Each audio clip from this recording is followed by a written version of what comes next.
டேனியனுடைய வீட்டிலே இவ்விதமான ஒரு சோதர கூட்டத்தை நடத்தும்படியாக கர்த்தர் மகனுக்கு அருள் செய்வதற்காக ஆண்டவருக்கு நாம் நன்றியை ஏறெடுப்போம். ஒரு நல்ல மகிழ்ச்சியான நேரம் தான். சாட்சியானது நமக்கு ஒரு செய்தியாக கூட அமைந்தது என்பதிலே சந்தேகம் இல்லை. அந்த சாட்சியிலே அநேக சத்தியங்களையும் அநேக உற்சாகமான ஆலோசனைகளையும் அருமையான டேனி கொடுத்தார் என்பதிலே சந்தேகம் இல்லை. முதலாவதாக இந்த வாய்ப்பை எனக்கு அளித்த எபினேசர் காஸ்பல் ஹால் மூப்பர்களுக்கும் அங்குள்ள ஊழியர்களுக்கும் அங்குள்ள சகோதர சகோதரிகளுக்கும் டேனி டார்த்தி குடும்பத்தினருக்கும் என் நன்றியை தெரிவித்துக் கொள்கின்றேன். செய்தி கொடுக்க வேண்டும் என்று சொல்லும் பொழுது எந்த இடத்துல செய்தி கொடுக்கணும், எப்படி கொடுக்கணும் என்று சிந்திக்க வேண்டிய கடமையும் உத்தரவாதமும் ஊழியர்களுக்கு உண்டு. அதற்கு முன்னதாக இந்த குடும்பத்தை குறித்து ஒரு 5 நிமிடம் நான் சொல்லவில்லை என்றால் அது குற்றமாகிவிடும். பழனிசாமி அண்ணன் என்று நாங்கள் சொல்லுவோம். ஆனால் அவருக்கு இருக்கக்கூடிய வயசுக்கு அவருக்கு கீழே இருக்கக்கூடிய எல்லாருமே அவரை பழனிசாமி மாமா என்று அழைப்பார்கள். ஏனென்றால் ஒரு மாமா என்று சொன்னால் அன்றைக்கு மாமா இன்றைக்கு அங்கு, அவ்வளவு வித்தியாசம். அவரை அழைக்காதவர்கள் இல்லை, மாமா என்று அழைக்காதவர்கள். ஏனென்றால் ஒரு குடும்பத்துல தாய் மாமா என்னென்ன செய்யணுமோ அத்தனை செய்யக்கூடிய குணாதிசயம் உடையவர் சௌரன் பழனிசாமி. இவங்க எவ்விதமாக எபினேசர் காஸ்பல் ஹாலுக்குள்ள வந்தாங்க அது நம்ம சொல்லணும்ல. சுமார் அதாவது சவுத் மேம்பாலம் கட்டப்பட்டு கொண்டிருக்கும் போது திடீர்னு ஒரு நாள் அந்த சவுத் மேம்பாலமானது இடிஞ்சு விழுந்துச்சு. அந்த என்ஜினியர் சரியா சிமெண்ட் போடல கோயம்புத்தூர்ல. அந்த சவுத்து பாலம் இடிஞ்ச விழுகிற சமயத்துல நம்முடைய பழனிசாமியுடைய தங்கச்சி பாப்பாத்தி என்று சொல்லக்கூடிய சகோதரி அவங்க அந்த பில்டிங் அந்த மேம்பாலத்துல வேலை செய்யும் போது அவங்க மேல மேம்பாலம் போய் அமுத்திடுச்சு. பெரிய பெரிய பில்லர் அமுத்தி அவங்களுக்கு இந்த காலில் இடுப்புக்கு கீழே அந்த பில்லர்ஸ் விழுந்துச்சு. பில்லர் விழுந்த உடனே அந்த இடத்துல ஒரே சத்தம், ஒரே விதமான அதிர்ச்சி. உடனே அவங்களை ஹாஸ்பிட்டல் கொண்டு போனாங்க. அங்கிருந்து கொண்டு போனதுல அவங்களுடைய 2 காலும் என்னச்சுங்க செயலிழந்து அவர்களால் நடக்க முடியவில்லை. அவ்விதமாக அவர்கள் செரியன் சர்ச்சுக்கு பக்கத்தில் இருக்கும் பொழுது சபையில ரூத்தம்மா என்று சொல்லக்கூடிய அம்மா இருந்தாங்க. அவங்களுக்கு தெரியுமான்னு தெரியாது. அந்த அம்மா அவங்களை சந்திச்சாங்க. அந்த வீட்டுல போய் பாப்பாத்திக்கு சுவிசேஷத்தை அறிவித்து பாப்பாத்தி ரட்சிக்கப்பட்டாங்க, ஆண்டவரை ஏற்றுக்கொண்டாங்க. அப்புறம் அவங்க அந்த சக்கரம் சைக்கிள்ல அந்த 3 வீலர் சக்கரத்துல எல்லா ஞாயிற்றுக்கிழமை ஆராதனைக்கு வர துவங்கினார்கள். அவங்க தாங்க அஸ்திவாரம். அதனால அந்த பாப்பாத்தி அக்கா என்று சொல்லுவோம். அவங்க மூலமாக அதுக்கு பின்னதாக தன்னுடைய பிள்ளைகள் அவருடைய இல்லத்திற்கு சென்று அதுக்கு பழனிசாமி கடந்து வந்தாங்க. அவ்விதமாக குடும்பம் முழுவதும் இன்றைக்கு ஆண்டவருக்கு சாட்சியாக வாழக்கூடிய ஒரு குடும்பமாக இருக்கிறது. விசேஷமாக பழனிசாமி என்று பெயர் வைத்திருக்கிறார்களே, அப்படி பெயரை மாற்ற வேண்டும் என்று எமர்ஜென்சிக்கூடிய மூத்த ஆலோசனை சங்கத்தினர் கூடி பெயரை மாற்ற வேண்டும் என்று தீர்மானித்தார்கள். அப்பொழுது பழனிசாமி சொல்லிட்டாரு, பழனிசாமி என்று அப்படின்னா அவர் பழனிசாமி தான், பழனியில் இருக்கக்கூடிய உண்மையான சாமி தான் பழனிசாமி தான் அவருக்கு. அவர் என்ன செய்தார், என் பெயரை மாற்ற மாட்டேன், இந்த பழனிசாமி என்ற பெயரை வைத்துக் கொண்டு நான் உலகம் பூரா போய் என்ன சொல்லி போறேன், சுவிசேஷத்தை அறிப்பேன் என்று சொல்லி அவர் இந்த கோயம்புத்தூர்ல மட்டும் இல்ல தமிழ்நாடு இருக்கக்கூடிய எல்லா இடங்களிலுமே சென்று சுவிசேஷம் வைக்கும் போது முதலாவது சொல்வார், என்னுடைய பெயர் பழனிசாமி. என்னங்க நீங்க ஒரு பழனிசாமி என்று பெயர் வைத்திருக்கிறீர்களே, நீங்கள் எவ்விதமாய் கிறிஸ்தவராய் மாறினீர்கள் என்ற கேள்வியோடு கூட என்ன செய்வாங்க, ஓப்பனர்ல செய்தி கொடுப்பார். அந்த பேர் மாற்றல, மரணம் வரைக்கும் மாற்றல. ஏனென்றால் அவர் ஒரு சாட்சியுள்ள ஜீவனுள்ள சாட்சியாக அவர் கர்த்தருடைய சமூகத்திற்கு கடந்து போயிருக்கிறார். அது மட்டுமல்ல, அவர் செல்லாத சபைகள் இல்லை, எல்லா சபைகளுக்கும் அவர் சென்று என்ன செய்திருக்கிறார், கர்த்தருடைய வார்த்தையை பகிர்ந்து கொண்டிருக்கிறார். அவ்விதமான ஒரு தெய்வதாசனுடைய குடும்பத்திற்கு பழனிசாமிக்கு ஏற்ற துணை தேவையில்லவா? அவங்க துணை யார் என்று பார்த்தா அவங்களுக்கு நல்ல பேரு, நல்லம்மா. அவங்களுக்கு ஏற்ற துணை ஆண்டவர் கொடுத்தது ஒரு நல்லம்மாவை கொடுத்தார்கள். அவ்விதமாக பழனிசாமி நல்லம்மாவும் செய்து 5 பிள்ளைகளை பெற்றெடுத்தார்கள். அப்ப இந்த 5 பிள்ளைகள் பெற்றெடுக்கும் பொழுதும் எங்க வீட்டிலே 5 பிள்ளைகள். நாங்க எபினேசர் காஸ்பல் ஹால்ல பின்னாடி 7 ஆண்டுகள் அங்கே இருந்து அங்கே உழைத்தோம். அப்பொழுது பழனிசாமியுடைய குடும்பம் முழுவதுமாக அவர்கள் எங்களோடு கூட இணைந்து அந்த 7 ஆண்டு காலம் கர்த்தருக்குள்ளாக வளரும்படியாக கர்த்தர் கிருபை செய்தார். எங்கள் வீட்டிலே 4 ஆண்கள் 1 பெண், அவங்க வீட்டுல 4 பெண்ணு 1 ஆண். அந்த 1 ஆண் இப்படி இருக்கிறாப்ல. அப்ப சாட்சி சொல்லும் பொழுது ஒரு சிந்தனை என் உள்ளத்தில் வந்தது. திருமணமாகி 14 வருடம் ஆனது என்று சொன்னார். இந்த 14 வருடம் என்று சொல்லும் பொழுது அதை திருப்பி போட்டா 41 ஆண்டு. அவருக்கு இந்த 14 ஆண்டிலே 41 ஆண்டு ஒரு குடும்ப வாழ்க்கையிலே, பிள்ளைகளுடைய வாழ்க்கையிலே, பெற்றோருடைய வாழ்க்கையிலே இருக்கிற அனுபவங்கள் அனைத்தையும் டேனி அனுபவித்திருப்பார் என்று சந்தேகம் இல்லை. அவருடைய சாட்சியா தான் கேட்டோம். அவர் பாடல பாடும் பொழுது அந்த பாடலுடைய வரி என்னை அதிகமாய் தொட்டது. அந்த பாடலுடைய வரி விதமாக இருக்கு. பஞ்சகாலம் பெருகிட நேர்ந்தாலும் தாம் தஞ்சமே ஆனாரே, அங்கும் இங்கும் நோய்கள் பரவி வந்தாலும் அடைக்கலமானாரே என்ற அந்த பாடலை பாடும் பொழுது நம்ம நினைக்கிற பஞ்சகாலம் நம்ம குடும்பத்துக்குள்ள வருமா? விசுவாசிகளுக்கு பஞ்சகாலம் வருமா? பஞ்சம் வராதுன்னு சொல்றீங்க, பஞ்சம் வரும். அதை கடந்தவர் தான் டேனி. பஞ்சகாலம் பெருகிட நேர்ந்தாலும் தாம் தஞ்சமே ஆனாரே, ஆண்டவர் அவர்களுக்கு தஞ்சமா இருந்தார். எனக்கு தெரியும் அவர்கள் கடந்து வந்த பாதைகளிலே சில வேலை ஒன்றும் இல்லாத நிலைமையிலே மகன் கடந்து வந்தார். ஆனால் ஆண்டவர் என்ன செய்யறாருங்க, அதிலே அவரை போஷித்தார் என்று சாட்சி சொன்னோம். அங்கும் இங்கும் நோய்கள் பரவி வந்தது, உலகத்திலே அங்கும் இங்கும் நோய்கள் பரவி வந்தது. ஆனாலும் என்ன செய்யுங்க, கர்த்தர் நம்மை இன்றைக்கு உயிரோட வச்சிருக்கிறார். எத்தனையோ அருமையானவர்கள் இந்த பூமியில கொரோனா பிள்ளை கடந்து போனாலும் கர்த்தர் அவர்களை ஆசீர்வதித்திருக்கிறார். அவருடைய பிள்ளைகள் அருமையான கிறிஸ் நிக்கோலஸ், ரயான் மில்கி, அவங்க ஒவ்வொரு வியாழக்கிழமையும் அவர்கள் அந்த டேலண்ட் அவங்க பாடுவாங்க. பாடும்போது அந்த ரூம்ல அவங்க ஸ்டுடியோ வச்சிருக்கிறாங்க.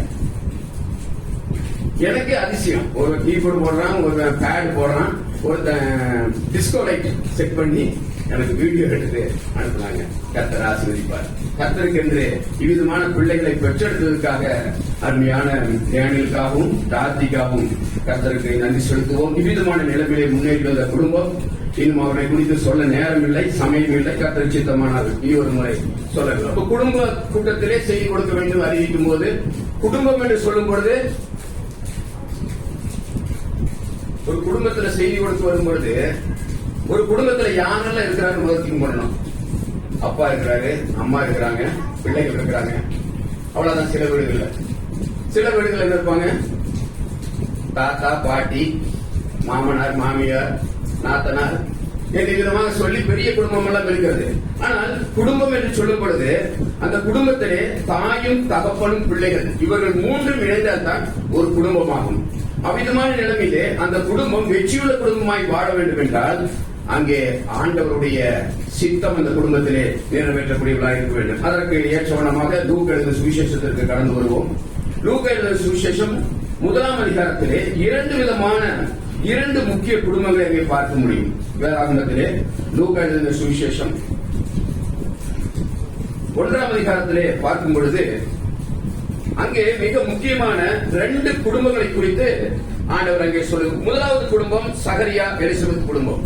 இரண்டாவது குடும்பம் யோசேப்பு மரியாள் ஆண்டவராய் இயேசு கிறிஸ்து என்று 2 குடும்பங்கள் இருக்கின்றன. அப்ப ஆண்டவரோடு நான் கேட்டபோது, ஆண்டவரே 2 குடும்பம் இருக்கிறது, இது இயேசு கிறிஸ்துவின் குடும்பம் தான் விசேஷித்த குடும்பம். அப்ப நான் எந்த குடும்பத்தை குறித்து பேச வேண்டும் என்று ஆண்டவரத்தில் கேட்டபோது ஆண்டவர் எனக்கு வெளிப்படுத்தினது சகரியா எலிசபெத். இன்றைக்கு சகரியா எலிசபெத் என்ற குடும்பத்தினை குறித்து தான் தியானிக்க போகிறோம். நமக்கு கொடுக்கப்பட்ட நேரத்திற்குள்ளாக விரைவாக நிறைவு. அது லூக்கா எழுதின சுவிசேஷத்தை பார்க்கும் பொழுது, லூக்கா அவர் ஒரு மருத்துவராக இருக்கிறார். அவர் எழுதும் பொழுது எதையுமே என்ன செய்ய மாட்டாருங்க, சும்மா சொன்னேன். சில பேர்கிட்ட கேட்டு என்ன சொல்லுவாங்க, நானு சும்மா சொன்னேன், இந்த காதுல கேட்டு அந்த காதுல சொல்ற மாதிரி சொன்னேன் என்று சொல்லக்கூடிய சரித்திரத்தை. ஆனா இங்க லூக்கா அவ்விதமா எழுத மாட்டார். மகா கணம் பொருந்திய தெய்வப்புரிவே, நாங்கள் முழு நிச்சயமாய் நம்புகிற சங்கதி. முழு நிச்சயம் ஃபர்ஸ்ட் ஒரு செய்தி சொல்றதுக்கு முன்னாடி என்ன இருக்குன்னா அந்த முழு நிச்சயம். இரண்டாவது பார்க்கிறோம், ஆரம்பம் முதல் கண்ணார கண்டு வசனத்தை போதித்தவர்கள் எங்களுக்கு ஒப்புவித்தபடியே அவைகளை குறித்து சரித்திரம் எழுத அநேகம் பேர் தேவைப்பட்டபடியினால் ஆதி முதல் எல்லாவற்றையும் திட்டமாய் விசாரித்தறிந்த நானும் உங்களுக்கு உபதேசிக்கும்படி விசேஷங்களின் நிச்சயத்தை நீ அறிந்திருக்க வேண்டும் என்று சொல்லி மிக தெளிவாக, மிக ஆழமாக, கண்ணவர்களை விசாரித்து மிக துல்லியமாக எழுதக்கூடியவர் அங்கே டாக்டர் லூக்கா என்று பார்க்கிறோம். அவர் எழுதின இந்த லூக்காவின் 1ஆம் அதிகாரத்தில் பார்க்கும் பொழுது அங்கே ஒரு குடும்பத்தை பார்க்கின்றோம். அந்த குடும்பத்தை குறித்து நான் வாசிக்கின்றேன். விரைவாக நான் கடந்து செல்ல வேண்டியிருக்கிறதுனாலே விரைவாக கடந்து செல்கிறேன். லூக்காவின் சுவிசேஷம் 1ஆம் அதிகாரம் 5ஆம் வசனத்திலே வாசிக்கும் போது, யூதா தேசத்தின் ராஜாவாகிய ஏரோதின் நாட்களிலே அபியா என்னும் ஆசாரிய வகுப்பில் சகரியா என்னும் பெயர் கொண்ட ஆசாரியனுடன் இருந்தான். அவன் மனைவி ஆரோனுடைய குமாரத்திகளில் ஒருத்தி. அவள் பேர் எலிசபெத். இந்த 5வது வசனத்தை பார்க்கும்போது இந்த வசனம் என்ன தெரியுங்களா? கல்யாணத்துக்கு முன்னாடி என்ன கொடுக்க போறோம்? பத்திரிக்கை கொடுப்போம். அப்ப லூக்கா பாருங்க, ஒரு பத்திரிக்கை, ஒரு குடும்பத்தை குறித்து சொல்றதுக்கு முன்னாடி பத்திரிக்கை கொடுக்கிறாரு. ஒரு குடும்பத்தினுடைய திருமணத்திற்கு முன்னதாக பத்திரிக்கை கொடுக்கலாம் என்ன சொல்லுவீங்களா? எனக்கு பத்திரிக்கையே கொடுக்கலீங்க, எனக்கு போனே பண்ணலீங்க, பத்திரிக்கை எங்க வீட்டுல இருந்து கொடுக்கலீங்க, அவங்க வீட்டுல கொடுத்தாங்க. ஒரு பெரிய பிரச்சனை வந்து இல்லையா? அப்ப இந்த லூக்கா பாருங்க, அந்த இடத்துல ஒரு பத்திரிக்கை, இந்த பத்திரிக்கை என்னன்னு இருக்கு? எல்லாமே இருக்கு. என்ன ஜாதி, என்ன குலம் இருக்கா? ஆசாரிய குலம், லேவி குலம் கரெக்டா இணைக்கிறாங்க. ஆண்டவர் இணைக்கிறாங்க. அப்படிதான் வாசிக்கிறோம். யூதா தேசம், எந்த தேசம்? இடம் சொல்ற யூதா தேசம். அப்புறம் காலம், டைம். யூதா தேசத்துல ஏரோது ராஜா ஆட்சி செய்யக்கூடிய அந்த நாட்களிலே ஆசாரிய வகுப்பிலே சகரியா என்னும் பெயர் கொண்ட ஆசாரியன் ஒருவன் இருந்தார் என்று பார்க்கிறோம். அவன் மனைவி ஆர்வனுடைய குடும்பத்திலே ஒருத்தியா இருந்தார் என்று சொல்லி ஒரு இன்விடேஷன், கல்யாண இன்விடேஷன் கொடுத்து இந்த குடும்ப வாழ்க்கையை தொடங்க போறாரு. நல்லதானே? இது நல்லதானுங்க. அவன் சில ஆலோசனைகள் லூக்கா கொடுக்கும் போது ரொம்ப கிளியரா தான் கொடுப்பாரு. நம்மள என்ன செய்வோம்? இத்தனை கல்யாணம், இத்தனை ஃபங்க்ஷனு, நீங்க வந்துருங்க, பத்திரிக்கை அனுப்பி கொடுங்க. இன்னைக்கு எல்லாம் பத்திரிக்கை அனுப்பினா பெற்றது கூட என்ன அனுப்பணும்? லொகேஷன் போட்டு விடுங்க. அப்ப அவ்வளவு கிளியராக ஒரு திருமணமானது அமைக்கப்படுகிறது. இந்த சகரியானுடைய திருமணமும் அமிதமான நிலைமையிலே அமைக்கப்பட்டது என்று பார்க்கிறோம். அது சரியான நிலைமையிலே, அவர்கள் ஏற்ற நிலைமையிலே அந்த குடும்ப வாழ்க்கையானது இணைக்கப்பட்டது என்று பார்க்கின்றோம். கணவனும் மனைவியினுடைய பெயர்கள் கொடுக்கப்படுகிறது, அவருடைய தகப்பனார் பெயர் கொடுக்கப்படுகிறது. இவ்விதமான நிலைமையிலே ஒரு குடும்பமானது இணைக்கப்பட வேண்டும் என்று கர்த்தர் விரும்புகிறார். அப்படியானால் தேவன் இணைக்கப்பட்ட குடும்பம் என்று இந்த குடும்பத்தை நம்ம என்ன செய்யலாம்? முதலாவது சொல்லலாம். இந்த சகரியாவுடைய குடும்பம், இந்த எலிசபெத்தினுடைய குடும்பமானது தேவனால் இணைக்கப்பட்டிருக்கிறது. தேவன் அதை ப்ரிப்பரேஷன் பண்ணி இருக்கிறாரு. தேவனால் இணைக்கப்பட்ட குடும்பம். அதுதான் நம் ஆதியாகமத்தில் வரும்பொழுது எடுக்க நேரம் விரைவாக நான் வாசித்து சொல்கிறேன். மனிதன் தனிமையாக இருப்பது நல்லதில்லை, அவனுக்கு நான் ஏற்ற துணையை தருவேன். அப்போ ஒரு சின்ன பிரச்சனை, எப்படிங்க ஏற்ற துணையை தேடுவது? நம்ம மேக்சிமம் எல்லாம் கல்யாணம் ஆனவங்க இருக்கணும். ஏற்ற துணை எப்படி தேடுவது? அங்கதான் பிரச்சனையே இருக்குது. இப்ப ஏற்ற துணை என்ன சொன்னால், எடுத்தோடனே எங்க கிட்ட என்ன சொல்லுவாங்க? பிரதர், எங்க கிட்ட ஒரு பொண்ணு இருக்குது, இல்லைன்னா எங்க கிட்ட ஒரு பையன் இருக்கிறான், நாங்க உங்களுக்கு என்ன அனுப்ப போறோம்? பயோடேட். பயோடேட் எடுத்த உடனே ஃபர்ஸ்ட் என்ன பாக்குறோம்? பையனுடைய பெயர், ரெண்டாவது பையனுடைய வயசு, ரெண்டாவது பையனுடைய வெயிட். இப்போ எக்ஸ்ட்ரா சேர்த்து இருக்காங்க. பையனுடைய வெயிட், பையனுடைய ஹைட், அப்புறம் பையனுடைய குவாலிபிகேஷன், அப்புறம் பையனுடைய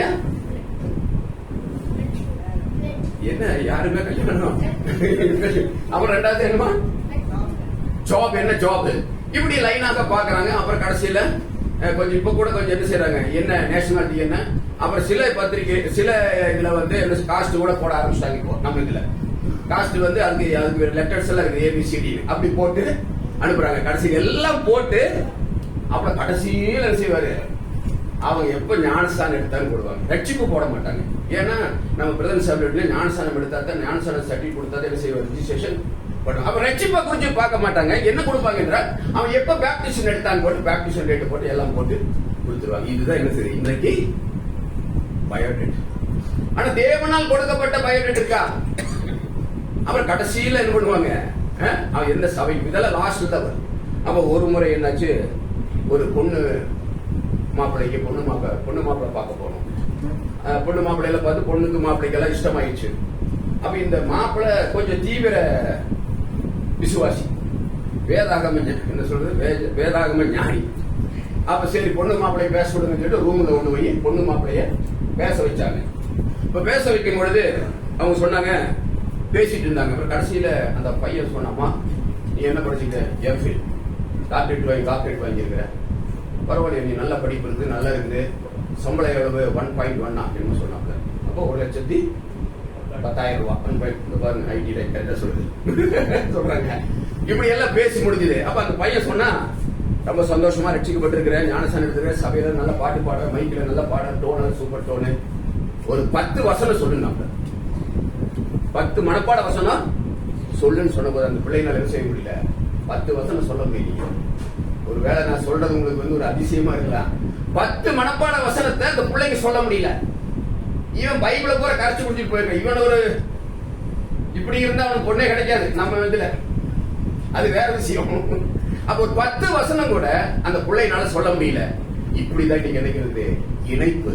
கர்த்தருடைய இணைப்பு இருக்கிறதா? மனிதன் தனிமையாக நல்லதல்ல, அவனுக்கு நான் ஏற்ற துணையை தருவேன் என்று சொன்னால், அந்த ஏற்ற துணையை தர வேண்டும் என்றால் அவர் என்ன செய்யணும்? கர்த்தருக்கு முன்னதாக வாலிபனாக இருக்கிற வாலிபனே, சகோதரியே அல்லது பெற்றோரே, நீங்க பெற்றெடுத்த பிள்ளையாக இருப்பார்கள், அவர்களுக்காக ஆண்டவருடைய சமூகத்திலே ஜெபிக்க வேண்டிய ஒரு காலகட்டத்தில் இருக்கிறோம் இன்னைக்கு. ஏனென்றால் குடும்பங்கள் சின்னாபின்னமாய் கொண்டிருக்கிறது, குடும்பங்களுக்காக கண்ணீர் விட்டு அழக்கூடிய நேரமாய் இருக்கிறது.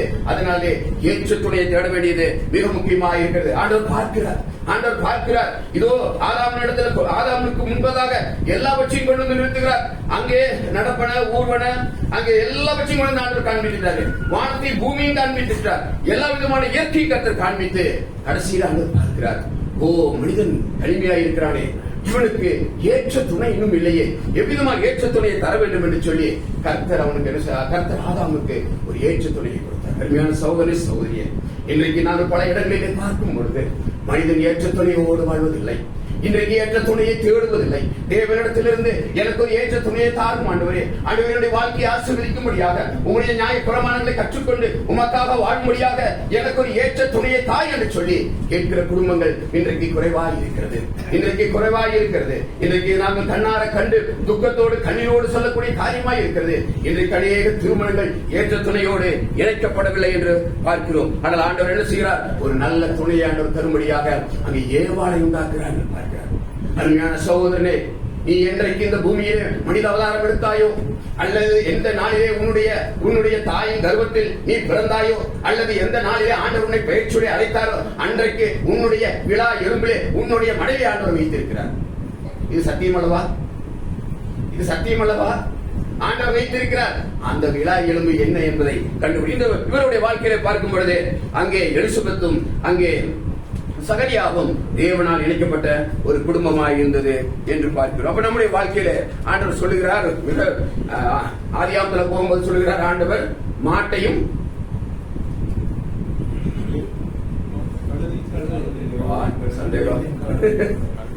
மாட்டையும் கழுதையும் ஒன்றாக உழ வேண்டாம். மாட்டையும் கழுதையும் ஒன்றாக உபாகமத்துல வாசிக்கணும். உழாதீங்க. தயவு செய்து பிள்ளைகளிடத்துல சொல்ல வேண்டிய காரியம் என்னவென்றால், நீங்க இணைக்கப்படுகிற காரியத்திலே தேவனுடைய சித்தத்தின்படி இணையப்படுமே என்றால் வீட்டுல போய் நைட்டு உட்கார்ந்து சிந்திங்க. ஒரு மாடு போற மாதிரி அந்த மாட்டுக்கு பக்கத்துல இன்னொரு கழுதை கட்டி அதை ரெண்டையும் ஓட விட்டா எப்படி இருக்குன்னு சிந்தித்து வேதம் சொல்லுது. வேதத்தை தியானிக்கும் போது பிரசங்கமே வேண்டாம், வேதத்தை வாசித்தாலே போதும். அவ்வளவு சத்தியம் வேதத்தில் அடங்கி இருக்கிறது என்று பார்க்கிறோம். அவ்விதமான நிலைமையிலே ஏற்ற துணையாக, கர்த்தரால் இணைக்கப்பட்ட துணையாக, கர்த்தரால் சேர்க்கப்பட்ட துணையாக அருமையான டேனியலும் டார்த்தியும் இருக்கிறார்கள். சரியானது. உடனே அடுத்தபடியாக பார்ப்போம். அதிலே பார்க்கும்போது 1:7 வாசிப்போம். எலிசபெத் மலடியாய் இருந்தபடியினால் அவர்களுக்கு பிள்ளை இல்லாதிருந்தது. இருவரும் வயது சென்றவர்களாக இருந்தார்கள். இங்கே என்ன வாசிக்கிறோம்? அவர்கள் வயது சென்றவர்களாக இருந்தார் என்று பார்க்கிறோம். இருவரும் வயது சென்றவர்களாக இருந்தார்கள். இன்றைக்கு நம்முடைய வாழ்க்கையை பார்க்கும் பொழுது வயது ஒரு தடை என்று சொல்லி அநேகர் என்ன செய்யறோம்? அநேக காரியங்களை செயல்படாமல் இருக்கிறோம். உங்களுக்கு என்ன வயசு? 60. உங்களை எங்க தள்ளுறோம்? உங்களை சீனியர் சிட்டிசனை தள்ளுறோம். ஆனா வேதாகமத்துல அப்படி எங்கேயுமே இல்ல. வேதாகமத்தை வாசிக்கும் பொழுது வயது சென்றவங்க ரொம்ப ஆக்டிவா இருந்திருக்காங்க. வயது சென்றவர்கள் ஆண்டவருக்காக வல்லமே செயல்படுகிறார். இங்கே பார்க்கும் பொழுது இவர்கள் என்ன சொல்கிறார்கள்? நாங்கள் வயது சென்றவர்களா இருக்கிறோம். முதிர் வயதுங்கிறாங்க. ஆண்டவருடைய பார்வையில் என்ன இல்லைங்க, முதிர் வயதே கிடையாது. காலேபு சொல்றாரு. என்ன சொன்னார் காலேபு? ஜோசுவா சொல்றாரு, காலேபே உனக்கு 80 வயசு ஆயிடுச்சு, நீ மலை தேசம் அங்கெல்லாம் போக வேண்டாம், நீ என்ன செய்ய சமமான பூமியை எடுத்துக்கிறாரு. அப்போ காலேபு சொல்றாரு, எனக்கு இப்ப 80 வயசு ஆச்சு, 40 வயசு இருக்கிற பலன் எனக்கு இருக்கிறது, அதனால எனக்கு என்ன தேசத்தை கொடுங்க, மலை தேசம் ஐயா எப்ரோனை கொடுங்கிறாரு. அதனால எபோசிஸ்டி இருக்கக்கூடிய சகோதரர்கள், சீனியர் சிட்டிசன் பெயர் பெற்றவர்கள், ட்ரெயின்ல பஸ்ல ஆப்டிக்ல போறவங்க கவலையே படாதீங்க.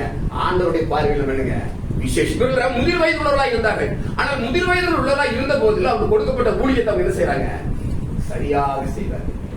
அவர்களுக்கு கொடுக்கப்பட்ட ஊழியம், எனக்கு வயதாகிவிட்டதே, நான் சோர்ந்து போகிறேனே என்று சொல்லவே வேண்டாம். தேவனுடைய பார்வையிலே வயதானவர்கள் அதிகமான செயல்பாடு எடுக்க நேரம் இல்லை, எடுக்க கடந்து போகிறேன். 120 வயது மோசேக்கு ஆயினது. 120 வயது ஆன போதிலும் மோசேயுடைய கண்கள் இருளடைவுடைய பலன் குன்றவிட வேதம் சொல்லுது. 120 வயது. யோசுவாவுடைய வயதை பார்க்கும்போது 110 வயதானது. 110 வயதில் இருக்கிறாங்க. நானும் என் வீட்டாரும் என்றால் நீங்க 60 வயசான என்ன ஆகிறோம்? சோர்வு, பலகீனம். ஆனால் ஆண்டவருடைய பார்வையில பார்க்கும்போது இவர்கள் வயது முதிர் உள்ளவர்களாக, தளர்ந்த வயது உள்ளவர்களாக இருந்த போதிலும் அவங்க எப்படி இருக்காங்க? பலம் உள்ளவர்களாக கர்த்தருடைய ஆசரிப்பு கூடாரத்தினுடைய ஊழியத்தை என்ன செய்யறாங்க? நிறைவேற்றக்கூடியவர்களாக இருக்கிறோம். நம்ம சில வேலையில என்ன செய்கிறோம்? பிராக்டிகலா பார்க்கும் பொழுது ஒருவேளை கொஞ்சம் மழை பெஞ்சா போச்சு, கொஞ்சம் குளிர் அடிச்சா போச்சு, இன்னைக்கு நம்ம ஆராதனைக்கு இல்ல பைபிள் ஸ்டடிக்கு வேண்டாம். நம்முடைய காரியங்கள் என்ன செய்யணும்? சரீரத்தை நம்மளே என்ன செய்யணும்னா நம்ம குறைவு கூடுகிறோம். ஆனா வேதாகமத்திலே பார்க்கும்போது முதியவர்கள் தான் அதிகமான காரியங்களை கர்த்தருடைய சமூகத்திலே செய்தார்கள். இவர்கள் முதிர் வயதாக இருந்த போதிலும் அவருடைய வாழ்க்கையில பார்க்கும் பொழுது கர்த்தருடைய ஊழியத்தை, அவர்களுக்கு கொடுக்கப்பட்ட ஊழியத்தை மிகவும் நேர்த்தியாக வல்லமையாக செய்யக்கூடியவர்களாக இருந்தார்கள். அடுத்தபடியாக பார்க்கும்போது குடும்பத்திலே மிக முக்கியமான பிரச்சனை போ தேவனால் தெரிந்து கொள்ளப்பட்ட குடும்பம், ஆசீர்வதிக்கப்பட்ட குடும்பம், கர்த்தருடைய ஊழியத்தை செய்யக்கூடிய குடும்பம், முதிர் வயதிலும் ஆண்டவரை அவர்கள் சேமிக்கக்கூடிய குடும்பமாய் இருந்தாலும் அவருடைய வாழ்க்கையிலே ஒரு குறைவு ஏற்படுகிறது. இவ்வளவு அழகான கர்த்தருக்கு பயந்து பரிசுத்த கட்டளை நிறைவேற்றிய குடும்பமாய் இருந்தது. ஆனாலும் அந்த குடும்பத்திற்குள்ளாக ஒரு துக்கம் நிலைகிறதை பார்க்கின்றோம். இவ்வளவு ஆண்டவருக்காக நான் உழைக்கிறேனே, ஆண்டவரே இவ்வளவு காரியங்கள் உமக்காக செய்து கொண்டிருக்கிறேனே, என்னுடைய வாழ்க்கையிலே ஏனையா இந்த குறை? லேவியின் குடும்பத்திலே, அந்த குடும்பத்திலே பார்க்கும்போது ஒரு குறைவு என்ன என்று பார்க்கும்போது அவர்களை ஆண்டவர் அங்கு சொல்லப்படுகிற பெயர், அந்த அம்மாவுக்கு, அந்த எலிசபெத்துக்கு கொடுக்கப்பட்ட பெயர் என்றால் அவள் மலடியா இருந்தார் என்று சொல்லப்படுகிறது. இந்த பெயரை உச்சரிப்பதற்கு, இந்த பெயரை பெற்றுக் கொள்வதற்கு எந்த ஒரு பெண்ணும் அதை விரும்பாத ஒரு வார்த்தை. அந்த மலடியில் சொல்லக்கூடிய வார்த்தை ஒருபோதும் விரும்பாத அந்த வார்த்தையை, அந்த வாழ்க்கையை அங்கே எலிசபெத் அனுபவிக்கக்கூடியவராக இருக்கிறார். ஆண்டவருக்காக வைராக்கியமாக இருக்கக்கூடிய குடும்பம், ஆண்டவருக்காக செயல்படக்கூடிய குடும்பம், முதிர் வயது வரைக்கும் ஆண்டவருக்காக ஓடி உழைக்கக்கூடிய குடும்பம், தேவனால் இணைக்கப்பட்ட குடும்பம், ஆண்டவருடைய அனைத்து கட்டளைகளையும் நியாய பிரமாணங்களை கை கொள்ளக்கூடிய குடும்பமாய் இருந்தது வேதத்திலே வாசிக்கிறோம். அந்த குடும்பத்திலும் ஒரு குறைவு வருகிறது, அந்த குடும்பத்திற்குள்ளாக ஒரு பஞ்சம் வருகிறது. அது என்னவென்று பார்க்கும் பொழுது அவர்களுக்கு குழந்தை இல்லாமல் இருக்கிறது என்று பார்க்கிறோம். ஏன் இந்த குழந்தை இல்லாமல் ஏற்பட்டது என்று நாம் தியானிக்க வேண்டியதாக இருக்கிறோம். ஏன் இந்த குழந்ை அவர்களுக்கு இல்லாமல் என்று பார்க்கும் பொழுது எலிசபெத் அம்மாவுக்கு மலடியாக இருந்தால் ஏன் என்ற கேள்வி யாவருக்கும் வரும். இதற்கு உதாரணம் எங்க பார்க்கிறோம்? நேரம் நம்ம எங்க போயிடணும்? பிரசங்கி கிட்ட வந்துடும். பிரசங்கி 3ஆம் அதிகாரம் 1-2 அந்த வசனங்களை வாசிக்க நேரம் இல்லாதனால முதல் 2 வசனங்களை வாசி. அப்ப காலம் ஒன்று இருக்குது எல்லாத்துக்குமே. என்னங்க இவ்வளவு வயசாயிட்டோம். நிறைய பேருக்கு எப்பவுமே இன்னைக்கு எல்லாருக்குமே என்ன விருப்பம் தெரியுங்களா? Fast food. வீட்டுல கூட சாயங்காலம் மேக்சிமம் எல்லா வீட்லயும் ஈவினிங் எங்க போறாங்க? அட்லீஸ்ட் வாரத்துல ஒரு நாளாவது ஃபாஸ்ட் ஃபுட்டுக்கு போக முடியல.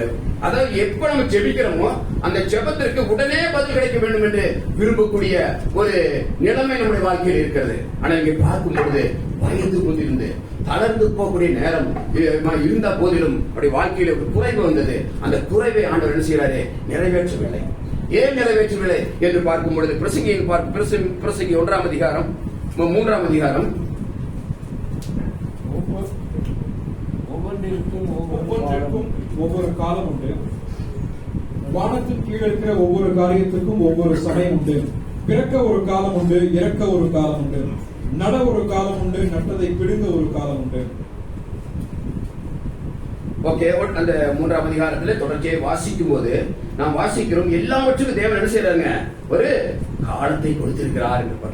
அப்போ இவங்களுடைய வாழ்க்கையில, உங்களுடைய குடும்ப வாழ்க்கையில அல்லது உங்களுடைய நீங்கள் செயல்படக்கூடிய ஒவ்வொரு நிலைமைகளில், உங்களுடைய ஒருவேளை உங்களுடைய குடும்ப வாழ்க்கையில இருக்கலாம், அல்லது உங்களுடைய பிசினஸ் வாழ்க்கையில இருக்கலாம், அல்லது உங்களுடைய தொழில் ரீதியாக இருக்கலாம். சில வேளைகளிலே சில ஜெபங்கள் தாமதமாக கேட்கக்கூடியதாக இருக்கும். சில வேளைகளிலே ஏன் எனக்கு மட்டும் இது கிடைக்கல, ஆண்டவரே ஏன் என்னுடைய குடும்பத்தில் மாத்திரம் இது நடக்க மாட்டேங்குது? ஆண்டவரே ஏன் என்னுடைய தொழிலிலே எனக்கு முன்னேற்றம் இல்லை?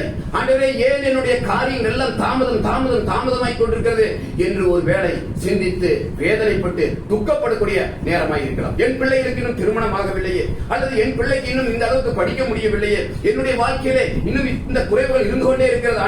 ஆண்டவரே நான் உமக்காக உண்மையுள்ளவனாய் இருக்கிறேன், நீதியுள்ளவனாய் இருக்கிறேன், குற்றமற்றவனாய் இருக்கிறேன், உம்முடைய அனைத்து பிரமாணங்களை கைக்கொள்ளக்கூடிய குடும்பமாய் இருக்கிறது என்ற போதிலும் அந்த குடும்பத்திலும் குறைவுகள் வருகிறது அல்லது காலதாமதம் வருகிறது. ஏனென்று சொன்னால் ஆண்டவர் அந்த குடும்பத்துக்கு அவர் என்ன செய்யறாரு? காலதாமதம் கொடுக்கிறார். ஏனென்றால் ஆண்டவர் ஒரு காரியத்தை செய்ய போகிறார். ஆண்டவர் மிகப்பெரிய காரியத்தை செய்யப்படுகிறார். அவருடைய குடும்ப வாழ்க்கையிலே அவர்களுக்கு ஒரு மகனை தரப்போகிறார். அந்த ஒரு மகனை தேவன் தரப்போகிறார். அந்த மகன் எப்ப வரணும், எந்த டைம்ல வரணும், எப்ப குழந்தை பிறக்கணும் என்பதை குறித்து தேவன் திட்டமைத்தவராய் இருக்கிறார்.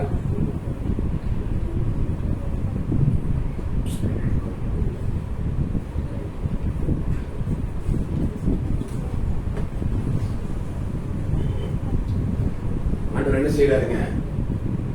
காலதாமதத்தை அனுமதிக்கிறார்.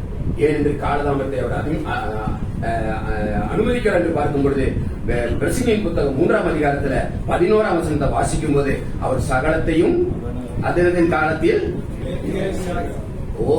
இவருடைய வாழ்க்கையில் என்ன செய்ய போறாரு? ஒரு நேர்த்தியான காரியத்தை ஆண்டவர் செய்ய போகிறார். ஒரு அற்புதமான காரியத்தை செய்ய போகிறார். ஒரு நல்ல காரியத்தை செய்ய போகிறார். ஏனென்றால் யோவான் என்னும் ஒரு ஞானஸ்தாபகன் பிறக்க வேண்டும். ஒரு தீர்க்கதரிசி பிறக்க வேண்டும். அப்ப தீர்க்கதரிசி எப்ப பிறக்கிறது? 6000 ஆண்டு அல்லது கிட்டத்தட்ட 2000-3000 ஆண்டுகளுக்கு முன்னதாக, இயேசு கிறிஸ்துவுக்கு முன்னதாக ஒரு தீர்க்கதரிசி பிறப்பார் என்று வேதாகமம் சொல்லுகிறது. அப்பவே பிறந்திருக்கலாமே. கல்யாணம் பிறந்த உடனே கல்யாணம் பண்ணி எலிசபெத்து வாழ்க்கையில திருமணம் நிறைவடைந்த உடனே அவங்களுக்கு பிள்ளை பிறந்திருக்கலாமே. ஆனால் ஏன் அந்த காலகாலம் என்றால் இயேசு கிறிஸ்துக்கு முன்னாடி 6 மாசத்துக்கு முன்னாடி பிறக்கணும். இயேசு கிறிஸ்து பிறப்பதற்கு 6 மாசத்துக்கு முன்னாடி யார் பிறக்கணும்? யோவான் பிறக்கணும். ஆண்டவருடைய திட்டம். தேவன் அதினத்தின் காலத்தில் அனைத்தையும் அண்ணன் பிறக்கணும். 6 மாசம் வித்தியாசம் பாருங்க. ஆண்டவர் அதினத்தின் காலம். ஏனென்றால் இயேசுவுக்கு வழியை ஆயத்த பண்ணக்கூடிய யோவான் ஸ்நானகன் பிறக்கும்படியாக அந்த காலம் நம்முடைய வாழ்க்கையில கூட ஆண்டவர் சில வேலைகளை தாமதப்படுத்தலாம். குடும்ப வாழ்க்கையிலே தாமதப்படுத்தலாம், பிள்ளைகளுடைய வாழ்க்கையிலே தாமதப்படுத்தலாம், உங்களுடைய பிசினஸ் வாழ்க்கையிலே ஆண்டவர் தாமதப்படுத்தலாம், அல்லது உங்களுடைய எல்லா காரியங்களும் தாமதம் என்று சொல்லி நீங்கள் கலங்கி தவிக்கிற நேரம் வரலாம். ஆனால் ஆண்டவர் ஒரு காலம் வைத்திருக்கிறார். அதினத்தின் காலத்தை ஆண்டவர் செய்தார்னா அற்புதமா இருக்கும். நம்ம அவசரப்பட்டு சில காரியங்களை செய்து இன்றைக்கு துக்கத்தோடும் கண்ணீரோடும் அமர்ந்திருக்கிற நேரமாக இருக்கிறது. ஆனால் கர்த்தருடைய கரங்களுக்கு நம்ம அர்ப்பணிப்போமானால், கர்த்தருடைய காலங்களுக்கு நம்ம ஒப்புக் கொடுப்போமானால் தேவன் அதினத்தின் காலத்தில் தேவன் அற்புதமாய் செய்வார் என்று பார்க்கிறோம். அவ்விதமான நிலைமையிலே யோவான் ஸ்நானகன் பிறப்பதற்கு அந்த காலதாமதத்தை தேவன் ஏற்படுத்தினார். அவருடைய வயிற்றிலே அவன் பிறக்கும்படியாக தேவன் கிருபை செய்தார் என்று வேதம் சொல்லுகிறது. அடுத்தபடியாக பார்க்கும்போது இவ்வளவு நல்ல குடும்பத்தில் இன்னொரு பிரச்சனை என்ன என்று பார்க்கும்போது அங்கே பார்க்கிறோம் 1ஆம் அதிகாரம் லூக்கா 1ஆம் அதிகாரம்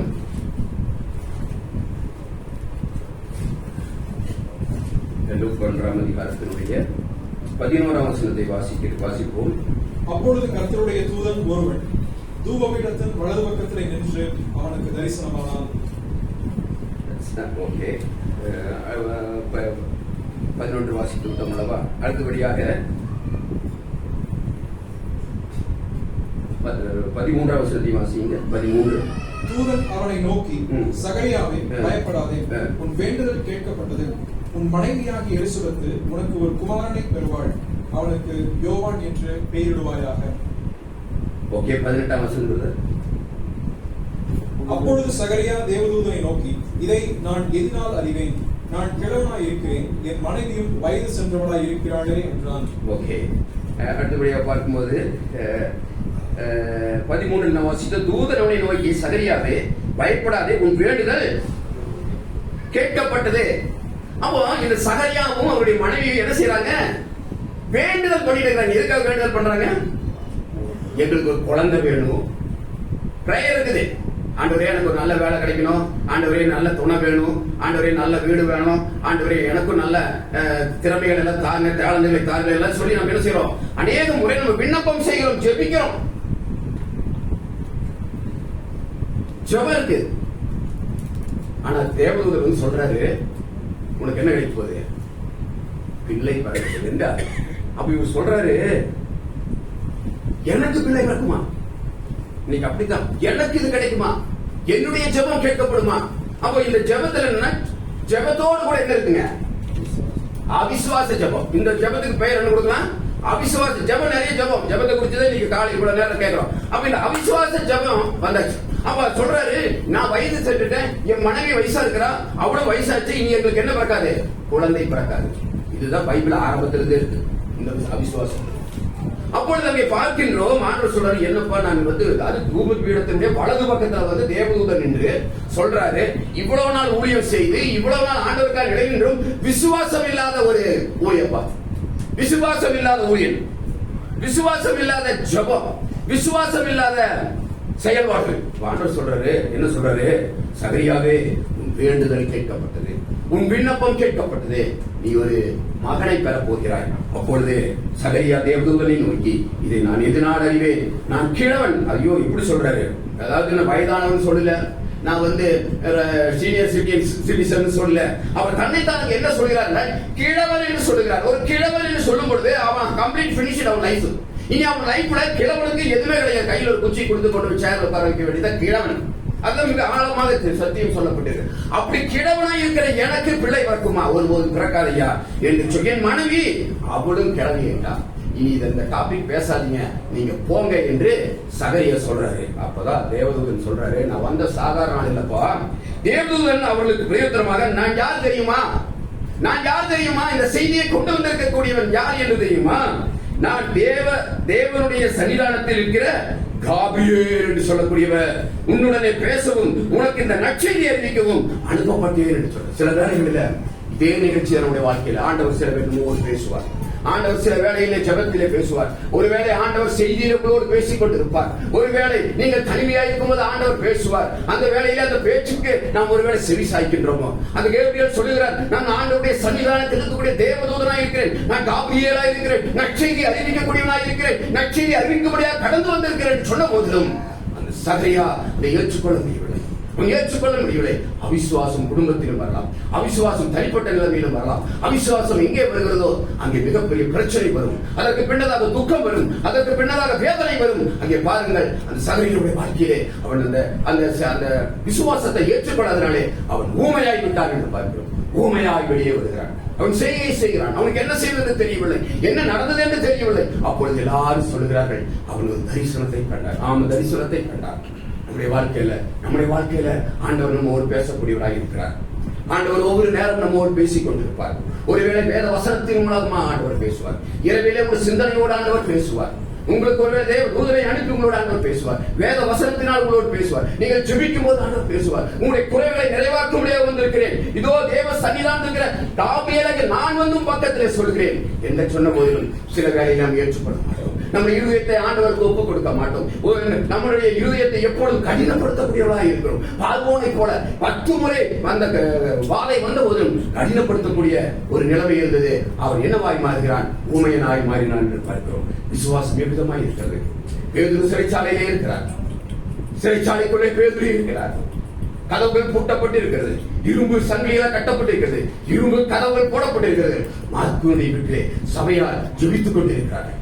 சபையார் ஜெபிக்கிறார்கள், ஆண்டவரே பேதுருவை விடுதலையாக்க வேண்டும், பேதுருவை விடுதலையாக்க வேண்டும், பேதுரு எப்படியாவது வர வேண்டும் என்று சொல்லி நடு இரவிலே நடு ஜாமத்திலே ஜெபித்துக் கொண்டிருக்கிறது சபை. நடுராத்திரியிலே தேவதூதன் போய் அந்த சிறைச்சாலையை உடைக்கிறார், சிறைச்சாலை கதவுகளை உடைக்கிறார். அவரை அப்படியே அழைச்சிட்டு கொண்டு வர்றார். அழைத்துக் கொண்டு வந்து மார்க்குனுடைய வீட்டுக்கு வரும்போது மார்க்குனுடைய வீட்டிலே அநேகர் இருந்து ஜெபித்துக் கொண்டிருக்கிறார். ஆண்டவரே பேதுருவை விடுதலையாக்கும், ஆண்டவரே எங்களுடைய பேதுருவை விடுதலையாகும். அற்புதத்தை அதிசயம் செய்யக்கூடிய பேதுரு, ஒரு பிரசங்கத்திலே 300 பேர் ரட்சிக்கப்படக்கூடிய அளவுக்கு ஆண்டவரே வல்லமையுள்ள அந்த பேதுருவை விடுதலையாக்கும், அவர் எங்களுக்கு வேண்டும், பிரதான அப்போஸ்தலர் வேண்டும் என்று சபையார் ஜெபித்துக் கொண்டிருக்கிறார்கள். இப்பொழுது விடுதலையாகி வருகிறார். சொல்லுகிறார், கதவு பூட்டப்பட்டிருக்கிறது, கதவு பூட்டப்பட்டிருக்கிறது. அந்த நாட்களிலே எல்லா கதவும் பூட்டப்பட்ட நிலையில் தான் ஆராதனை செய்வார்கள், எல்லா கதவும் பூட்டப்பட்ட நிலையில் தான் ஜெபிப்பார்கள், எல்லா கதவும் பூட்டப்பட்ட நிலையில் தான் அவர் மேல் வீட்டறையிலே ஜெபிப்பார்கள். ஏனென்றால் எந்த நேரத்திலும் எந்த வேளையிலும் கழுத்தானது வெட்டப்படும், சிறைச்சேதம் செய்யப்படும். ஏரோது ராஜா சிறைச்சேதம் செய்து கொண்டிருக்கிறார். இதோ இப்பொழுது பேதுருவை கொலை செய்ய முடியாத, தலையை எடுக்கும்படியாக யாக்கோபை கொண்டவர், இதோ அவருடைய சகோதரனை கொண்டவர், இவரை கொண்டு விடுவார்கள் சொல்லி சபையார் ஜெபிக்கிற வேளையிலே இதோ பேதுரு விடுதலையாகி வீட்டுக்கு வருகிறார். வீடின் கதவு பூட்டப்பட்டிருக்கிறது. பேதுரு தட்டும்போது அங்கே வாசிக்கிறோம், ஆங்கிலத்தில் வாசிக்கும் போது ஒரு சர்வன் பேர் என்று சொல்லப்படுகிறது. ஒரு வேலைக்காரி அங்கே ஓடி வருகிறார். ஓடி வந்து கதவை தட்டுகிற சத்தத்தை கேட்கிறார். பேதுரு கூப்பிடுகிறார், இதோ பேதுரு வந்திருக்கிறேன் என்று சொன்ன போது சபையார் ஊக்கத்தோடு அங்கு ஜெபித்துக் கொண்டிருக்கிறார்கள். அந்த வேலைக்காரி ரோதை என்ன செய்கிறார்? மீண்டும் போய் சொல்றார், ஐயா என்ன சொல்லியிருப்பார் தெரியல, முதலாளியம்மா இதோ பேதுரு வந்து விட்டார், வாசற்படியை தட்டுகிறார். அவருடைய சத்தத்தை நான் கேட்டேன். கர்த்தருடைய சத்தத்தை கேட்கக்கூடிய, பேதுருடைய சத்தத்தை கேட்கக்கூடிய ஒரு வேலைக்காரி பெண் அந்த வீட்டிலே இருந்தால், அவள் விசுவாசம் உள்ளவளாக இருந்தால், தேவனை அறியக்கூடியவளாக இருந்தால், பேதுருடைய சத்தத்தை உணர்ந்தவளாக அவள் ஓடி வந்து பேதுரு வந்திருக்காங்க என்று சொல்லி கதவை தட்டின போது இதோ விசுவாசத்தில் இருந்து ஜெபிக்கக்கூடிய அந்த ஜெப வீரர்கள் என்ன சொன்னார்கள் என்றால், நீ பிதற்றுகிறாய், அது பேதுரு அல்ல, பேதுருடைய ஆவியா இருக்கிறார் என்று சொல்லி அந்த இடத்துல பேதுருவை ஆவியா மாற்றிட்டாங்க. அருமையான சகோதரி, அந்த சிறு பிள்ளை என்று ஆங்கிலத்தில் சொல்லப்படுகிறது. அவருடைய பெயர் இன்றைக்கு வேதாகமத்திலே 2026 வருஷமானாலும் இன்றைக்கு ரோதையுடைய பெயர் இந்த இடத்திலே நான் உச்சரிக்கிறேன் என்றால், அவள் விசுவாசம் உள்ள வேலைக்காரியாக இருந்தாள், விசுவாசம் உள்ள சிறுவனாக இருந்தாள். அவள் விசுவாசித்தாள். அவள் கதவை திறந்த போது பிரமித்தார்களாம். ஏன் பிரமிக்கிறீர்கள்? நீங்கள் ஜெபித்தது பேதுரு விடுதலையாக வேண்டும் என்று அல்லவா? இப்போது ஏன் பிரமிக்கிறீர்கள்? அவள் பிரமித்தார். இதுதான் நம்ம விசுவாசம், இதுதான் நம்ம ஜெபமாய் இருக்கிறது. ஜெபிக்க வேண்டும் என்று சொல்லுவோம். ஆனால் நம்முடைய விசுவாசம் எவ்விதமாய் இருக்கிறது? அந்த ரோதையினுடைய விசுவாசத்தை போல, அந்த அடிமை பெண்ணுடைய விசுவாசத்தை போல, அந்த பிள்ளையை போல நம்முடைய விசுவாசத்தை உறுதிப்படுத்துவோமா? இந்த இடத்துல என்ன எடுத்து பார்த்தால், தேவனுக்காக ஊழியம் செய்யக்கூடிய அந்த குடும்பத்திலும் அவிசுவாசம் இருக்கு. அந்த ஆண்டவர் என்ன செய்கிறார்? அவருக்கு ஒரு மகனை கொடுத்தார். அவர் ஆண்டவருக்கு வர சகரினுடைய வாழ்க்கையில பார்க்கும் பொழுது கடைசியாக அவர்களுக்கு தேவன் ஒரு மகனை கொடுக்கிறார் என்று அவர் ஜெபித்த ஜெபத்தின்படி அவர்களுக்கு தேவன் ஒரு அருமையான ஒரு மகனை கொடுத்தார். தேவ சித்தத்தை நிறைவேற்றக்கூடிய குடும்பம். 2026 ஆண்டவர் நம்ம தந்திருக்கிறார். கணவன் மனைவி பிள்ளைகளை ஆண்டவர் கொடுத்திருக்கிறார். ஆண்டவரே, 2026 உன் சித்தத்தை நான் நிறைவேற்றணும். என்னுடைய வாழ்க்கையில் எத்தனையோ பாடுகள் கடந்து வந்திருக்கலாம். ஆண்டவரே, நான் ஒரு உண்மையுள்ள கிறிஸ்தவனாய் வாழ்ந்திருக்கலாம். ஆண்டவருடைய வாழ்க்கையில அவிசுவாசம் கடந்து வந்திருக்கலாம். ஜெப குறைவுகளோட வாழ்க்கையிலே வந்திருக்கலாம். பஞ்சங்கள் வந்திருக்கலாம், பட்டினிகள் வந்திருக்கலாம், குறைவுகள் வந்திருக்கலாம். ஆனால் ஆண்டவரே, ஒரு சித்தம் என் மீது வைத்திருக்கிறேன். ஆண்டவரே, என் மீது நீ ஒரு சித்தம் வைத்திருக்கிறேன். ஆண்டவரே, இயேசு கிறிஸ்து முன்னதாக 6 மாதத்திற்கு முன்னதாக யோவான் பிறக்க வேண்டும். ஆண்டவரே, இயேசு கிறிஸ்து பிறக்க வேண்டும்.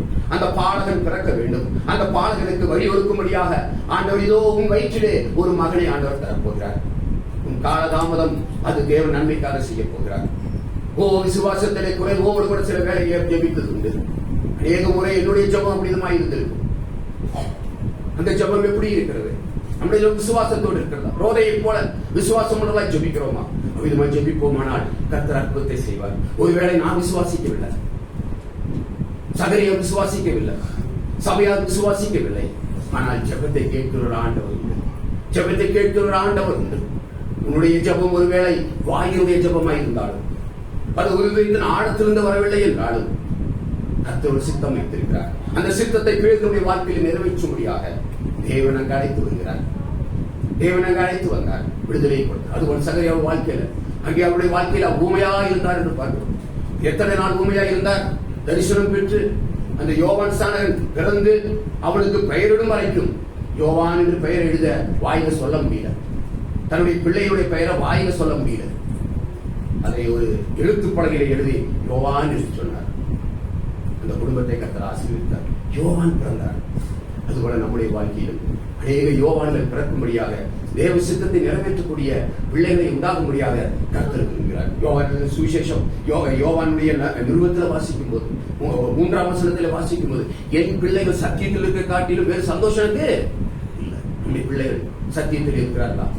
நம்முடைய பிள்ளைகள் ஒருவேளை உலகத்தினுடைய படபகுதியில் இருக்கலாம், அல்லது அவர்களுடைய வாழ்க்கை பல நிலைமையில் இருக்கலாம். ஆனால் நம்முடைய பிள்ளைகள் சத்தியத்தில் இருக்கிறார்களா? சத்தியத்திலிருந்து இருக்கும் பொழுது அது எனக்கு மிகவும் ஆசீர்வாதமாக இருக்கிறது என்று வேதத்திலே வாசிக்கக்கூடியவராக இருக்கிறோம். கடைசியாக பார்க்கும்போது ஒரு குமாரனை பெற்று அவனுக்கு அங்கே பார்க்கிறோம் அநேக சத்தியங்களுக்கு நேரமில்லை. குழந்தைகள் பிறப்பதற்கு முன்னதாகவே தேவன் அவருடைய தரிசனத்தை தரக்கூடியவராக இருக்கிறார். மனோவருடைய வாழ்க்கையிலே அந்த குழந்தை பிறப்பதற்கு முன்னதாக உனக்கு சிம்சோன் பிறப்பான் என்று ஆண்டவர் சொல்லுகிறதை பார்க்கிறோம். அவனை எவ்விதமாய் அந்த வேத வசனத்தை வாசிக்கும் போது, ஆண்டவரே எனக்கு தரக்கூடிய பிள்ளையை நான் எவ்விதமாய் வளர்க்க வேண்டும் என்று அங்கே கேள்வி கேட்டார்கள் தேவதூதரிடத்திலே. பிள்ளையை எப்படி வளர்க்கிறது? இன்னைக்கு எங்க பிள்ளைகளை வளர்க்கறதுக்காக எங்க போறீங்க? பிள்ளையை எப்படி வளர்ப்பதற்கு இன்னைக்கு தெரியல. பிள்ளைகளை வளர்ப்பது எப்படி என்று சொல்லி பிள்ளைகளும் தாயும் தகவலும் பிள்ளைகளுமாக எங்க போறாங்கன்னு பார்க்கும்போது ஹாஸ்பிட்டல்ல போறாங்க. எங்க போறாங்க? கவுன்சிலிங் போறாங்க. பிள்ளையை வளர்ப்பதற்கு எங்க கவுன்சிலிங் எதுக்கு போறீங்க? பிள்ளையை வளர்ப்பது வேத புத்தகம் என்ற கவுன்சிலிங், இதுக்கு மேல கவுன்சிலிங் இல்லைங்க. எவ்வளவு டாக்டரேட் வாங்கினாலும் சரி வாங்க முன்னாடி, எவ்வளவு பெரிய கவுன்சிலிங் கொடுக்கக்கூடிய சரி முன்னாடி வாங்க. இந்த வேதத்திற்கு மேல ஒரு கவுன்சிலிங் இல்லைங்க. இதுல இல்லாத சத்தியம் இல்ல, இதுல இல்லாத அஸ்ட்ராலஜி இல்ல, இதுல இல்லாத சயின்ஸ் இல்ல, இதுல இல்லாத மருத்துவம் இல்ல, இதுல இல்லாத குடும்ப வாழ்க்கை இல்ல, இதுல இல்லாத குழந்தை இல்லை, பெரியவர் இல்லை, வாலிபர் இல்லை, முதியோர் இல்லை, எல்லாருக்கும் பதில் இருக்கு. இத படிச்சா கவுன்சிலிங்ல வேண்டாங்க. அப்ப ஏதாவது கவுன்சிலிங் வேணும் வாங்க, நீங்க எங்ககிட்ட வேத புத்தகத்தை எடுத்துட்டு வாங்க, உங்களுக்கு நாங்க கவுன்சிலிங் கொடுக்கும். இந்த வேத புத்தகம் கவுன்சிலிங் கொடுக்கக்கூடியதாக இருக்கிறது. இது விசேஷித்ததா இருக்கிறது. அருமையான சகோதரர்களே, இன்னும் ஆண்டவராய் இயேசு சுவாமியை உங்களுடைய இருதயத்தில் ஏற்றுக்கொள்ளாமல் நீங்க இருப்பீர்களானால் உங்களுக்கு ஒரு அழைப்பை நாங்கள் கொடுக்கிறோம். நீங்கள் ஒவ்வொரு நாளும் காலையில பிறந்த உடனே காலண்டரை பார்க்கலாம். ஒவ்வொரு நாள் எழுந்த உடனே உங்களுடைய போனை பார்க்கலாம். போனை பார்க்கும்போது அந்த டேட்டை பாக்குறீங்க, இன்னைக்கு கிழமையை பாக்குறீங்க. அப்படி பார்க்கும் பொழுது அது என்ன சொல்கிறது என்றால், ஆண்டவராகிய இயேசு கிறிஸ்து பிறந்து இன்றைக்கு 2026 ஆண்டு ஜனவரி மாதம் 4ஆம் தேதி என்று சொல்லுகிறது. ஏன் சொல்லுகிறது என்றால், ஆண்டவராய் இயேசு கிறிஸ்து ஒரு சரித்திர நாயகனாய் இருக்கிறார். ஆண்டவராய் இயேசு கிறிஸ்து பிறந்தது சத்தியம் என்பதை உலகம் மாத்திரமல்ல, சரித்திரம் மாத்திரமல்ல, விஞ்ஞான ரீதியாய் மாத்திரமல்ல, அனைவருமே ஏற்றுக்கொள்ளக்கூடிய நிலைமையிலே ஆண்டவராய் இயேசு கிறிஸ்து இந்த பூமிக்கு அவதாரம் எடுத்து வந்தார். ஆண்டவராய் இயேசு கிறிஸ்து பூமிக்கு அவதாரம் எடுத்தது ஏன் என்று கேட்கலாம். இந்த கிறிஸ்துமஸ் நாட்களில் அநேக செய்திகளை, பிறப்பின் செய்திகளை கேட்டிருக்கலாம். ஆனால் இன்றைக்கு உங்களுக்கு கடைசியாக ஒரு செய்தியை நாங்கள் சொல்ல விரும்புகிறோம். ஆண்டவராய் இயேசு கிறிஸ்து உங்களை நேசிக்கிறார். நீங்கள் எத்தனையோ மதங்களை சார்ந்தவர்களாக இருக்கலாம், அல்லது பல நிலைமைகளில் வாழக்கூடியவர்களாக இருந்தாலும் ஆண்டவராய் இயேசு கிறிஸ்து மனிதனை தேடி வந்தார். ஒரு மார்க்கத்தையோ, ஒரு கிறிஸ்தவ மதத்தையோ, அல்லது கிறிஸ்தவத்தை உண்டாக்க முடியாத இயேசு கிறிஸ்து வரவில்லை. பாவிகளை ரட்சிக்க இயேசு கிறிஸ்து உலகத்தில் வந்தார். அவருக்கு பெயரிடும்படியாக சொன்னார்கள், இயேசு என்று பெயரிடும்படியாக சொன்னார்கள். ஏன் இயேசு என்று பெயரிட என்றால், அவர் உலகத்தின் பாவத்தை சுமந்து தீர்ப்பார், அவர் உலகத்தின் பாவத்தை சுமந்து தீர்க்கிறவர் என்று சொல்லி அவருக்கு இயேசு என்று பெயரிட வேண்டும் என்று சொன்னார்கள். இந்த உலகத்தினுடைய பாவத்தை நீக்கி பரலோக ராஜ்யத்திற்கு கொண்டு போய் உங்களுக்கு சந்தோஷத்தையும் சமாதானத்தையும் நித்திய ஜீவனையும் தரும்படியாக இயேசுநாதர் தேவனாயிருந்தவர், பரலோகத்திலிருந்த தேவன் மனித அவதாரம் எடுத்து நம்மை போல, இந்த மனிதனை போல அவர் மாம்சத்தையும் இரத்தத்தையும் உடையவராக இந்த பூமியிலே பரிசுத்தமாய் பிறந்தார். மனிதனுடைய பாவத்தை நிற்கும்படியாக, மனிதனுடைய பாவத்திலிருந்து விமோசனத்தை கொடுக்கும்படியாக, பாவத்திலிருந்து மோட்சானந்த வாக்கியத்தை கொடுக்கும்படியாக ஆண்டவராய் இயேசு கிறிஸ்து அங்கே பலியானார் என்று பார்க்கிறோம். நம்முடைய பாவங்களை மன்னிப்பதற்கு, பாவத்திலிருந்து விமோசனம் கொடுப்பதற்கு பரிசுத்தமான ரத்தம் சிந்தப்பட வேண்டியதாக இருக்கிறது. ரத்தம் சிந்துவதில்லாமல் பாவ மன்னிப்பு இல்லை. அந்த பாவ மன்னிப்பை கொடுக்கும்படியாக, பாவத்திலிருந்து விமோசனம் கொடுக்கும்படியாக நீங்கள் எங்கு சென்றாலும் அந்த இருதய சுத்தத்தை, அந்த பரிசுத்தத்தை அடைய முடியாது. ஆனால் பரிசுத்தமான இருதயம் அடைய வேண்டும் என்றால் இயேசு கிறிஸ்துவின் அந்த பரிசுத்த ரத்தம் உங்களுடைய இருதயத்தை கழுவ வேண்டும். இந்த இருதயத்தை கழுவுவதற்கு, இந்த இருதயத்தை சுத்தம் செய்வதற்கு, இந்த தேவாலயத்திலே இயேசுநாதர் வந்து குடியிருக்கும்படியாக அவர் விரும்புகிறார். உங்கள் இருதயத்திலே வந்து இப்பொழுது தட்டிக்கொண்டிருக்கிறார். மகனே, மகளே, இன்னும் இயேசுநாதரை உன் இருதயத்தில் ஏற்றுக்கொள்ளாமல் பாவத்தோடு வாழ்ந்து கொண்டிருக்கிறாயா? உன் இருதயத்தை சுத்தம் பண்ணும்படியாக, உன் இருதயத்தை கழுவும்படியாக இதோ நான் வாசற்படியிலே நின்று உன்னை தட்டுகிறேன். மகனே, மகளே, உன் இருதய கதவை இப்பொழுது திறப்பாயானால், உன் இருதய கதவை திறப்பாரையானால் உன்னுடைய சரீரமாகிய அந்த கோயிலுக்குள்ளாக, அந்த இருதயத்திற்குள்ளாக நான் வந்து தங்க விரும்புகிறேன். உன் இருதயத்தை கழுவ விரும்புகிறேன். உன்னை என் பிள்ளையாய் மாற்ற விரும்புகிறேன் என்று இயேசு கிறிஸ்து அழைக்கிறார். இவ்விதமான அழைப்பு உங்களுக்கு இன்றைக்கு கொடுக்கப்படுகிறது. பணமோ, காசோ, மதமோ, ஜாதியோ, குலமோ, கோத்திரமோ அல்ல, கல்வியோ, செல்வமோ, பொருளோ அல்ல. உங்களுடைய இருதயத்தை அவர் கேட்கிறார். உங்களுடைய இருதயத்தை கேட்கிறார். மகனே, மகளே, இருதயத்தை திறப்பாயா. இந்த ராத்திரி வேளையிலே அருமையான டேனியல் அவருடைய இல்லத்திலே கூடியிருக்கிற யாராவது இயேசு கிறிஸ்துவை ஏற்றுக்கொள்ளாமல் இருப்பீர்கள். இந்த வேலை உங்களுக்கு ஒரு அழைப்பு நேரமாய் இருக்கிறது. ஒரு அழைப்பு நேரம். அன்பாய் அழைக்கிறார். இயேசு அழைக்கிறார். இயேசு அழைக்கிறார். அன்பாய் உன்னை அழைக்கிறார். ஒருவர் இந்த உலகத்திலே உன்னை எல்லாரும் வெறுத்து விடலாம். முதல் பாடலில் பாடின வண்ணமாக உற்றார் உறவினர்கள், உன் நண்பர்கள் இருக்கிறவர்கள் ஒரு நாளிலே மாயமாய் போய்விடுவார்கள். இன்றைக்கு இருப்போர் நாளைக்கு புகையை போல மாறிவிடுவார்கள். அதற்குள்ளதாக இந்த இருதயத்தை இன்றைக்கு ஆண்டவருக்கு கொடுங்க. உங்க இருதயத்தை ஆண்டவருக்கு கொடுங்க. நாங்கள் அன்பாய் வேண்டிக் கொடுக்கிறோம். இதனால் எங்களுக்கு எந்த விதமான பணமோ பொருளோ எங்களுக்கு யாரும் கொடுக்கிறது இல்லை. நாங்கள் பெற்ற இன்பம், நாங்கள் பெற்ற சந்தோஷம், நாங்கள் பெற்ற மோட்சானந்தத்தை உங்களுக்கு தர காத்திருக்கிறோம். இருதயத்தை ஆண்டவர்கிட்ட கொடுங்க. ஆண்டவர்கிட்ட சொல்லுங்க, சப்பா ஆண்டவரே, தெய்வமே, பாவத்தை மன்னிக்க இந்த பூமிக்கு வந்த தெய்வமே, என் பாவத்தை மன்னியும் ஐயா, என் இருதயத்தை கழுவும் ஐயா, என் இருதயத்துக்குள்ள வாங்கப்பா. இந்த கடின இருதயத்தை மாற்றி, பாவ இருதயத்தை மாற்றி, உங்களுடைய ரத்தத்தினாலே, சிலுவையிலே சிந்தின அந்த ரத்தத்தினாலே என் இருதயத்தை கழுவி உன் பிள்ளையாய் மாத்துங்க. என்னை பரிசுத்தப்படுத்துங்க. எனக்கு சமாதானத்தை தாருங்க. எனக்கு சந்தோஷத்தை தாருங்க. மோட்சானந்த பாக்கியத்தை எனக்கும் தாருங்க. ஒரு சின்ன ஜெபம் நீங்க செய்தால் போதும், உங்க இருதயத்துக்குள்ளாக ஆண்டவர் வருவார்.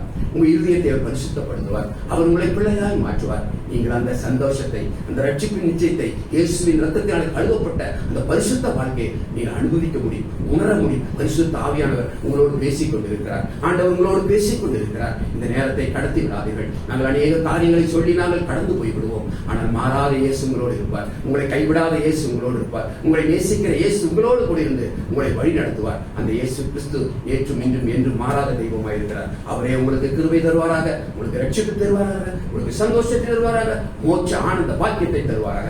அதை பெற்றுக்கொள்ள கர்த்தர் உங்களுக்கு உதவி செய்வாராக. இந்த நல்ல நாளிலும் விதமான வாய்ப்பினை அருளின சபையாருக்கு, குடும்பத்தினருக்கும் என் நன்றியை தெரிவித்துக் கொண்டு என்னுடைய இந்த சிறு செய்தியை நிறைவு செய்ய கர்த்தர் கிருபை செய்ததற்காக கர்த்தருக்கு நன்றி செலுத்துகிறேன். அதை நாமே மகிமைப்படுவதாக. ஆமென்.